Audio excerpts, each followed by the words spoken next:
Treine sua mente para ficar calmo em qualquer situação. E se eu te dissesse que o que mais importa não é ter resposta para tudo, nem parecer forte por fora, mas conseguir manter a calma quando nada sai como você queria?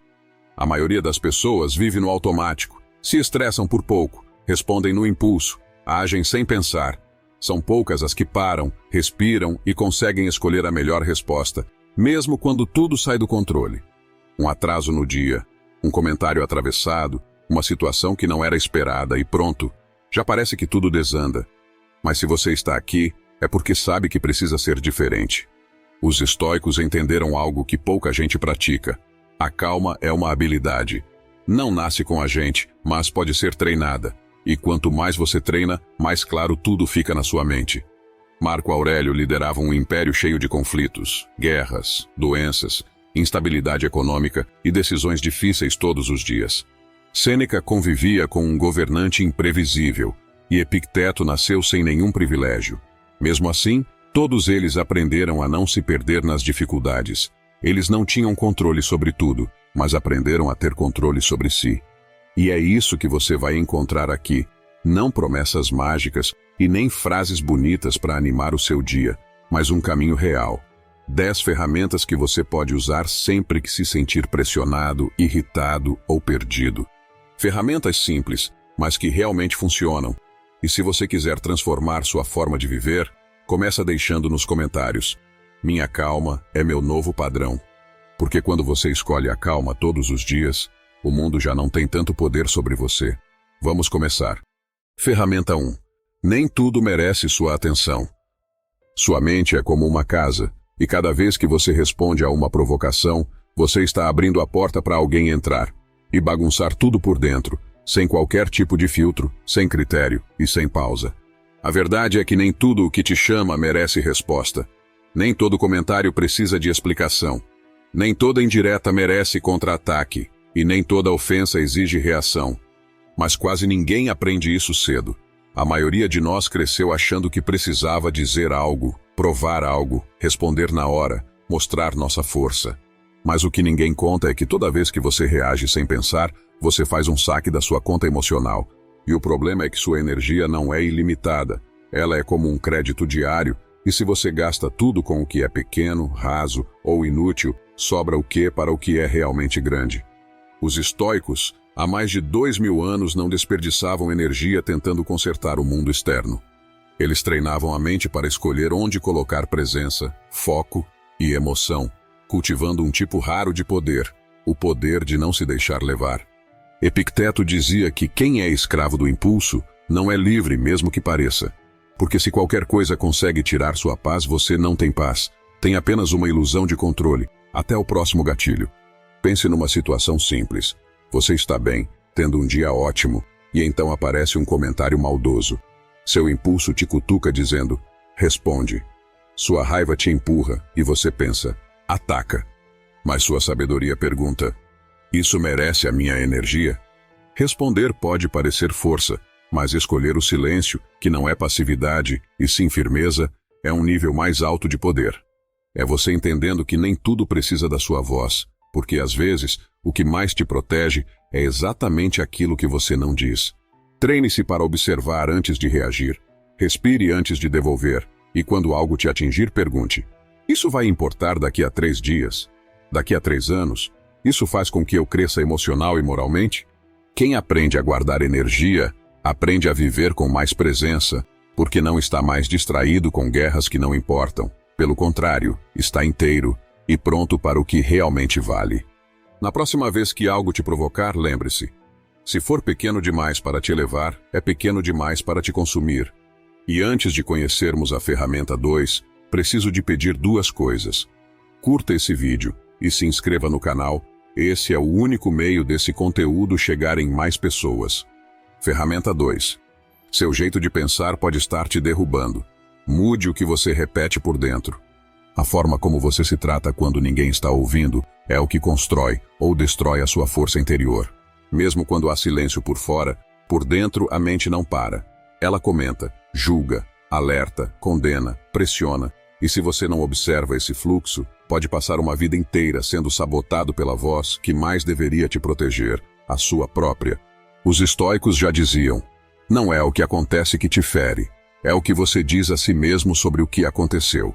E essa narrativa, repetida em silêncio, molda sua percepção, suas emoções e suas escolhas. Você erra em algo no trabalho e automaticamente pensa: eu sou um fracasso. Mas veja, o erro já aconteceu. O que machuca agora não é o erro, é a história que você começou a contar sobre ele. A mente funciona como um solo fértil e ela não questiona o que você planta. Se você repetir todos os dias: eu sou insuficiente, nada dá certo para mim, não consigo mudar, isso vai criar raízes, vai crescer e vai se tornar a sua realidade. Essas frases parecem pequenas, mas são como pregos invisíveis cravados na sua identidade. Elas limitam o seu movimento, reduzem seu alcance e tornam o impossível uma profecia autorrealizável. E isso não é apenas uma metáfora. Diversos estudos da psicologia cognitiva mostram que nossas crenças moldam nossos comportamentos de maneira inconsciente.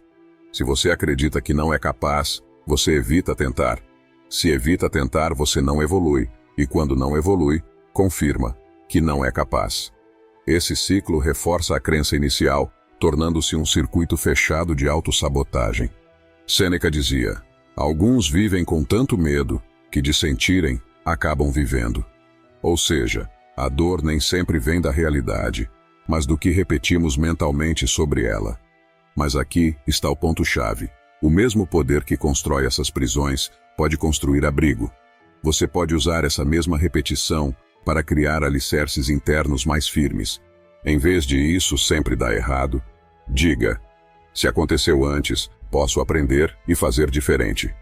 Em vez de não sou capaz, comece a repetir: ainda estou aprendendo, e é assim que se cresce.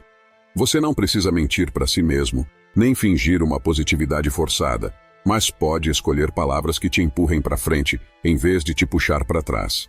Troque: isso é demais para mim, por eu posso crescer o suficiente para lidar com isso.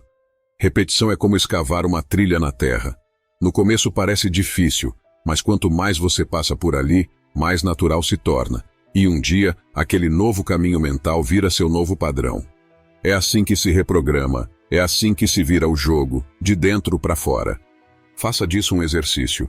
Pegue uma frase negativa que vive rondando sua cabeça, uma que você já acreditou por tempo demais, escreva ela no papel e logo abaixo escreva a sua nova versão. Leia em voz alta todos os dias, até que o seu cérebro comece a substituir automaticamente, porque quando sua mente vira sua aliada, não há causa externa que consiga te derrubar. Ferramenta 3. A pergunta que muda tudo. O que eu posso fazer agora? Quando algo dá errado, a pergunta que aparece sem pedir licença é: por que isso aconteceu comigo? Mas essa pergunta, embora pareça legítima, é um beco emocional sem saída. Ela não resolve, não acalma, e o pior, muitas vezes não tem resposta. Só alimenta um ciclo de culpa, de revolta ou de vitimização, como um disco arranhado que repete o mesmo lamento, sem oferecer caminho. Napoleon Hill dizia: toda adversidade, todo fracasso, toda dor, carrega consigo a semente de um benefício equivalente ou maior. Mas você só encontra essa semente se parar de cavar no terreno errado. Essa pergunta do porquê te prende ao passado. Te faz reviver o que já aconteceu, como se reviver pudesse mudar o fato. A mente entra num looping de lamentações, tentando entender o incontrolável, em vez de agir sobre o que ainda pode ser feito. É como alguém que, ao cair no mar, em vez de nadar, se ocupa em entender por que escorregou e acaba afundando. Mas os estoicos nos ensinam outro caminho. Eles não perdiam tempo tentando decifrar o caos. Eles perguntavam: o que depende de mim agora? Essa mudança de pergunta é como virar o leme de um barco em meio à tempestade. Não evita o impacto da onda, mas muda a direção, te dá escolha e te devolve a autonomia. Marco Aurélio escreveu: não se perca no que não depende de você, mas ocupe-se daquilo que está nas suas mãos. Essa frase é um mapa. Ela mostra onde começa a reconstrução. Você perdeu uma oportunidade? Em vez de se torturar com o que já passou, pergunte: o que posso fazer com o que ainda tenho? Não conseguiu evitar a queda? Pergunte: o que posso aprender enquanto me levanto? Essa simples mudança de foco do porquê para o e agora é validada até pela psicologia moderna. Pessoas que focam na solução em vez da origem do problema têm mais resiliência, mais clareza e mais força para agir. É claro, entender a causa pode ser necessário. Às vezes, a análise do que aconteceu traz aprendizado e evita novos erros, mas uma coisa é refletir com consciência e outra é mergulhar num looping sem volta, onde o foco deixa de ser o aprendizado e passa a ser a autopunição. Então, aqui vai um exercício estoico e prático. Toda vez que algo sair do controle, respire fundo e escreva em uma folha de papel 2 colunas. Na primeira, o que não depende de mim. Na segunda, o que ainda está nas minhas mãos. Você vai perceber que mesmo em meio ao caos, sempre resta algo que pode ser feito, mesmo que seja apenas controlar a forma como você escolhe olhar para tudo isso. Porque a verdadeira força não está em nunca cair, mas em se perguntar o que pode ser feito para levantar, com mais lucidez, mais maturidade e menos ruído interno. Ferramenta 4. Quando você discute, quem fala é o ego, não a razão. O ego não quer entendimento, ele quer vencer e, para isso, ele não mede o custo, contanto que tenha a última palavra. Quantas vezes você entrou numa discussão e, horas depois, sentiu o gosto amargo da exaustão emocional? Quantas vezes percebeu que não estava realmente defendendo uma ideia, mas tentando salvar a si próprio da sensação de estar errado? Na maioria das discussões, o que está em jogo não é a verdade. É o ego tentando provar que sabe mais, que merece mais, que tem razão. E o que sobra depois? Tensão, desgaste, distanciamento e um vazio que não compensa. Os estoicos sabiam disso. Eles entendiam que a mente precisa ser mais forte que o impulso de reagir. É melhor vencer pelo silêncio do que pela palavra, escreveu Sêneca. E essa não é uma frase sobre submissão, é uma lição sobre poder interior. Silenciar não é se render, pelo contrário, é escolher sua paz em vez da guerra. É ter força emocional para não transformar cada conversa difícil em uma batalha. Imagine a cena. Alguém te provoca com sarcasmo, injustiça ou desrespeito. Seu impulso natural é reagir, levantar a voz, contra-atacar, defender seu ponto até o fim. Mas a mente treinada respira, observa e escolhe o silêncio firme como resposta. Não porque você é fraco, mas porque entendeu que vencer o outro não vale mais que vencer a si mesmo. Você pode dizer com firmeza, não vou continuar essa conversa nesse tom, e seguir sem se frustrar por dentro. Esse é o verdadeiro domínio próprio, é autocontrole na prática. É saber que seu valor não depende de ter razão, mas de manter a integridade. Na próxima vez que estiver prestes a discutir, pergunte a si mesmo: estou defendendo uma verdade ou alimentando meu ego? Se for o ego, deixe ir. Você não precisa sair por cima, você precisa sair em paz. E lembre-se, o ego grita para parecer forte, mas é a consciência que escolhe calar para continuar livre. Ferramenta 5. Faça de cada situação difícil o terreno para fortalecer sua mente. A maioria das pessoas encara os problemas como castigos, como se a vida estivesse punindo, testando ou tirando algo. Mas os estoicos viam de outro jeito. Eles entendiam que o desconforto não é inimigo, é treino. Cada contratempo, cada pessoa difícil, cada imprevisto, cada frustração, tudo pode ser usado como campo de fortalecimento mental. Marco Aurélio escreveu: o obstáculo no caminho torna-se o caminho. E essa frase muda tudo, porque ela tira o peso daquilo que acontece e devolve o foco para quem você escolhe ser diante disso. Imagine, alguém se aproxima e te pede algo fora de hora, algo que te sobrecarrega, que invade seus limites, que claramente não é sua responsabilidade. Seu impulso imediato pode ser ceder, evitar conflito, dizer sim por hábito ou até por vergonha de dizer não. Mas e se naquele instante você pensasse, esse é o meu treino de hoje? Seu treino de dizer não com firmeza, sem culpa. Seu treino de colocar limites com serenidade. Seu treino de escolher a si mesmo sem precisar se explicar demais. Essa simples troca muda a atmosfera interna, te tira do incômodo e te leva à consciência. Te afasta da submissão e te traz de volta à presença. É como se você colocasse um espelho entre você e a situação e, em vez de se sentir pressionado, você passasse a enxergar ali a chance de praticar quem você quer ser. Sua mente não se fortalece quando tudo está calmo, ela cresce quando o caos aparece, e mesmo assim, você permanece inteiro. Essa é a diferença entre alguém que é arrastado pelas circunstâncias e alguém que as usa como alavanca para crescer. Comece a repetir mentalmente: isso é parte do meu treinamento. Quando um plano falhar, quando alguém te decepcionar, quando o inesperado bater sua porta ou quando te pedirem algo que não faz mais sentido aceitar, respire, observe e diga a si mesmo: estou treinando.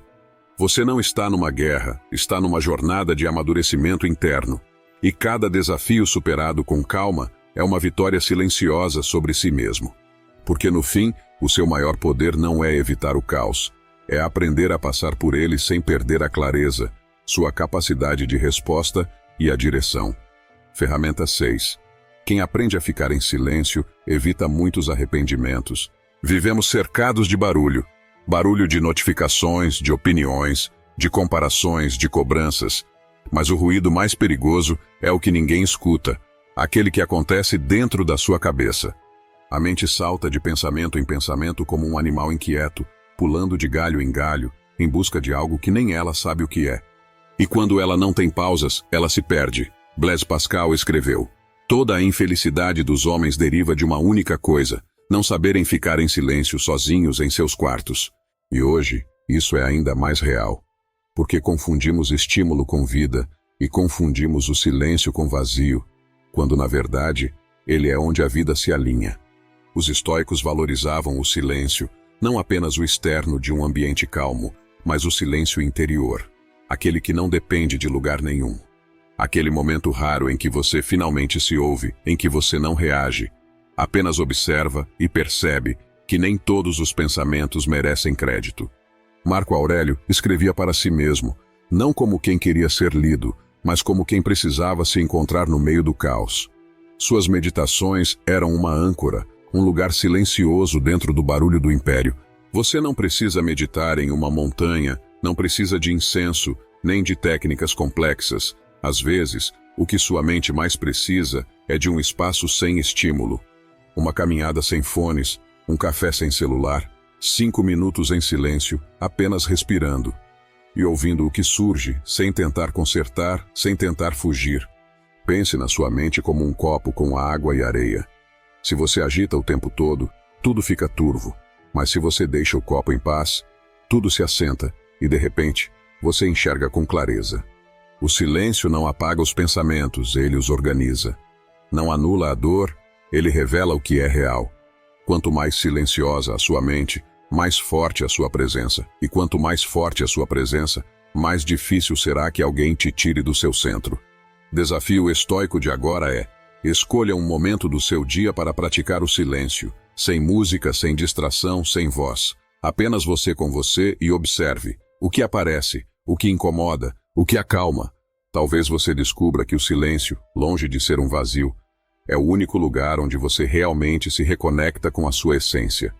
Ferramenta 7. Quem não busca calma, vive em atrito com tudo e com todos. Você pode ser forte, centrado, disciplinado. Mas se está cercado por gritos, urgência, tensão constante, a paz começa a vazar e vaza mesmo quando você tenta segurá-la com as 2 mãos. A verdade é, você não é uma ilha. Sua mente respira o ar do ambiente ao redor, e se esse ar estiver pesado demais, você adoece, primeiro por dentro, depois por inteiro.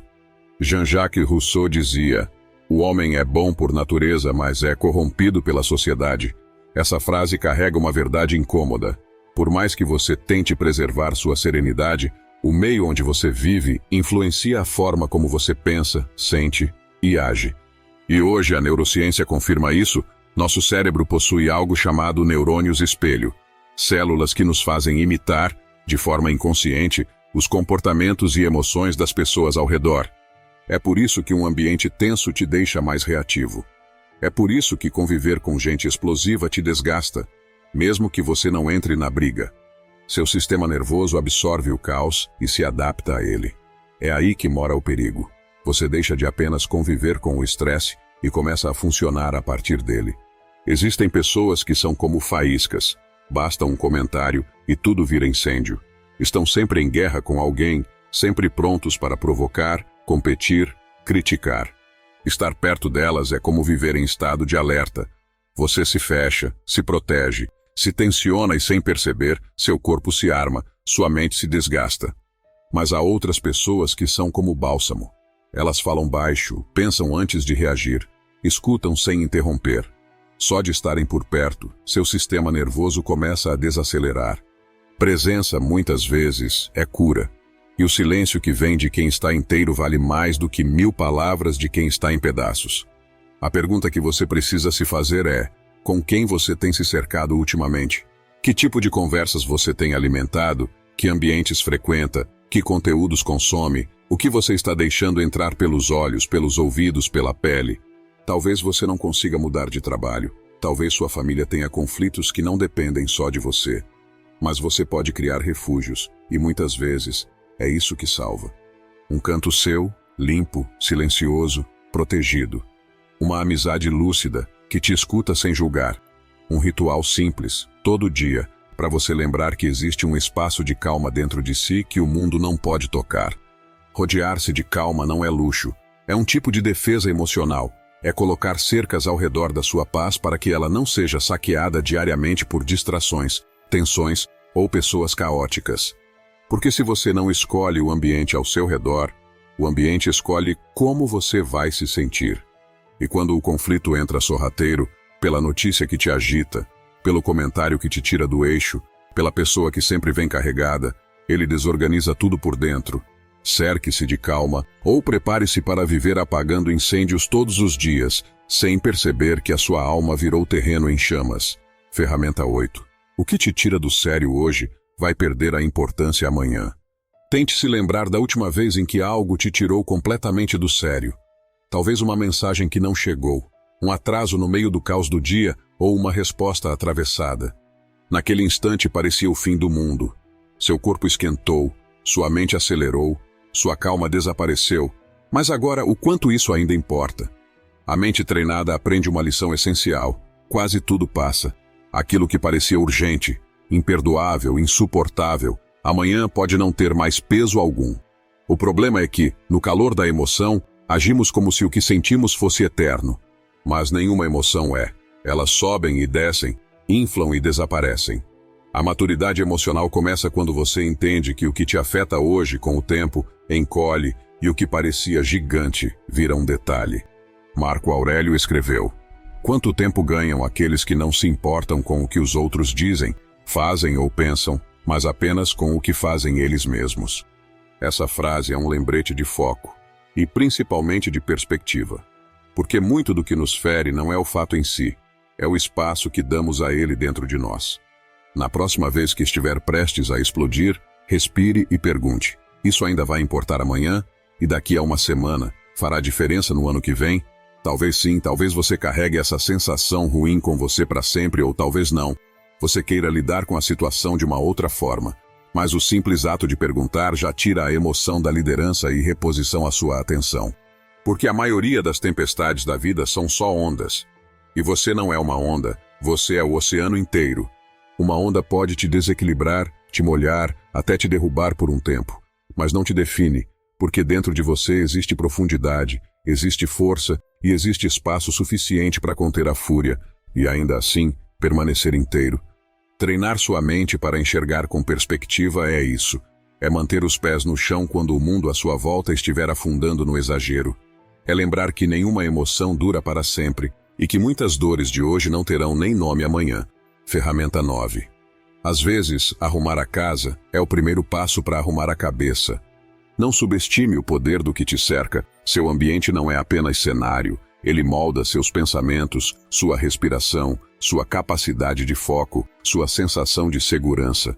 Você chega em casa depois de um dia cheio, a pia está cheia, a mesa está coberta de objetos, coisas fora do lugar, seu celular com dezenas de notificações.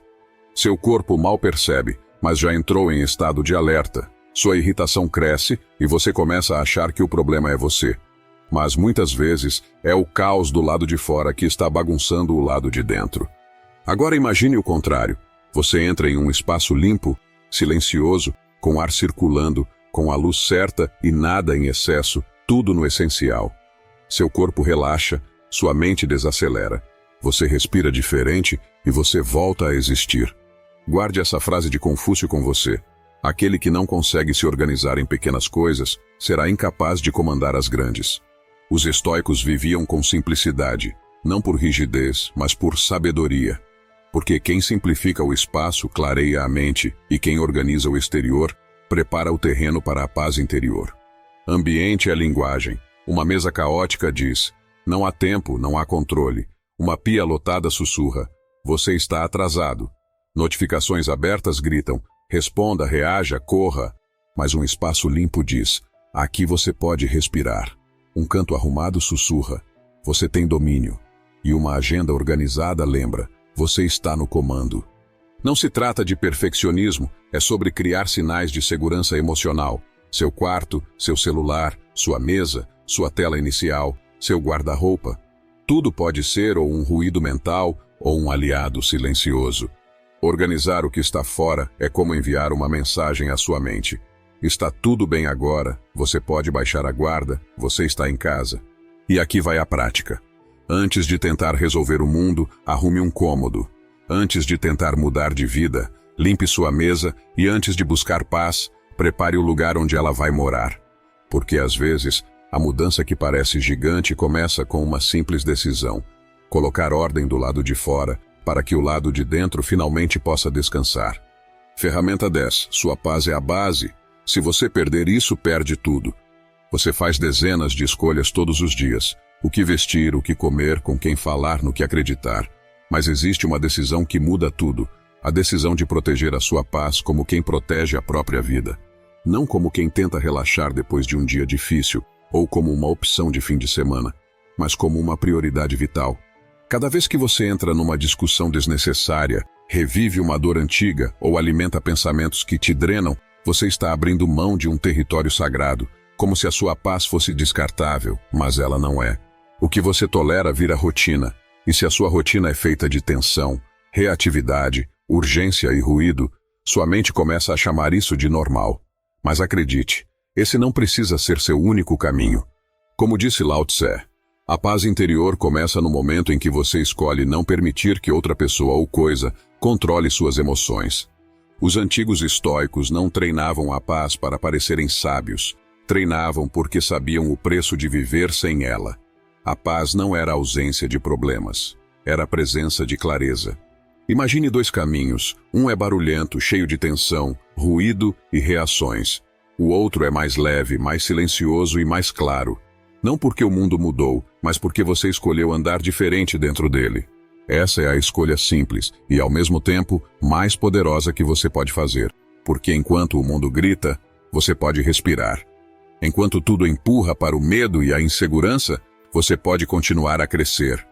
E enquanto muitos reagem por impulso, você age por consciência. Você constrói princípios que, independente da situação, te dão capacidade de resposta. Treinar a paz é isso, é repetir no meio da provocação. Não é sobre o que está acontecendo, é sobre quem eu decido ser diante disso. E quando isso vira hábito, sua paz deixa de ser uma escolha ocasional e se torna o seu estado natural.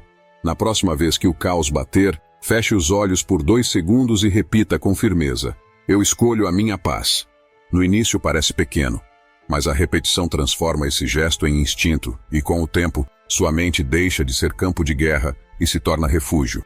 Um lugar firme, sereno, inabalável, onde ninguém do mundo consegue entrar sem permissão. Agora você sabe, a calma não aparece quando tudo melhora, ela nasce no momento em que você decide, de verdade, que nada mais vai te tirar do eixo. E essa decisão, feita todos os dias, muda a sua forma de viver. Se esse vídeo fez sentido para você, escreva nos comentários: minha paz vem primeiro.